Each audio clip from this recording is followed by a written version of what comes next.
si unang libreng anniversary surgical mission nakahatag kuno kinig mukabat 9.5 million pesos ka serbisyos mga Subuanon. Reinforce Grigi Magdadaro. Live report. Yes, mabot sa 115 ka surgical operation ang nahimong libre sa Cebu Provincial Hospital, Danao City, Consipage, Danao. Atol sa labing una sa sunod nga surgical mission nga giorganisar sa gamanan sa probinsya Sugbo, isip kabahin sa kasulugan sa ika-457 nga founding anniversary sa probinsya sa Sugbo. Ang prioridad ng inisyatiba suportado ni Governor Pamela Pambray 4 pagpalig-on sa healthcare service sa probinsya, ilabi na sa pagpalapad sa akses sa medikal o surgical nga pag-atiman pinagi sa partner sa mga private healthcare institution. Ang maong misyon nakahatag og serbisyo og mobalor sa 9.30 million pesos ngadto sa 9.53 million nga katugbang nga value base usab sa garbana sa mga nahatag nga serbisyo kun adto sa mga pribadong institusyon sa panglawas kamo pahimalos niini.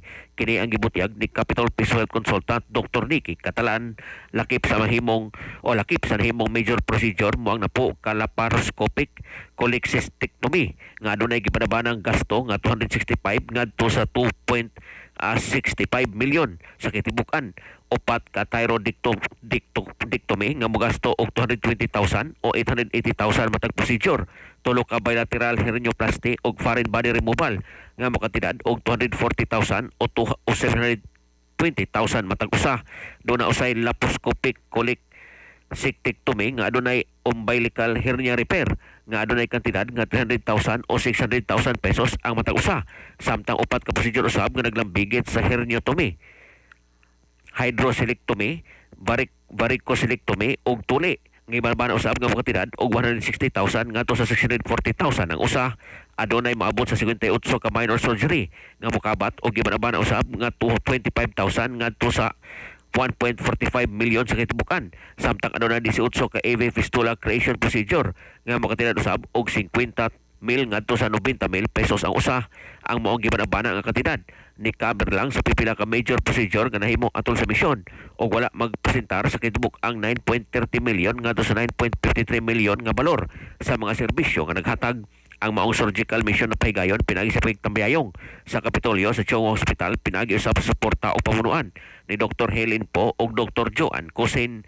Sa kitibukan maabot sa 260 ka mga volunteer medical personnel ang mihatag silang serbisyo sa mong misyon nga naglakip sa 104 sa Chong Hospital, 71 sa CPH Danao, 24 sa Cebu Medical Society, 11 sa Kaambag Clinic, 12 sa Provincial Health Office ug 5 ka optometrist. Giklaro ni Catalan nga ang gibanabanang nagasto sa mong misyon mo'y nagasto ug magasto kon adto sa mga pribadong institusyon apan di gyud mao ang insaktong rate kon base o ibase kini sa ilang banabana.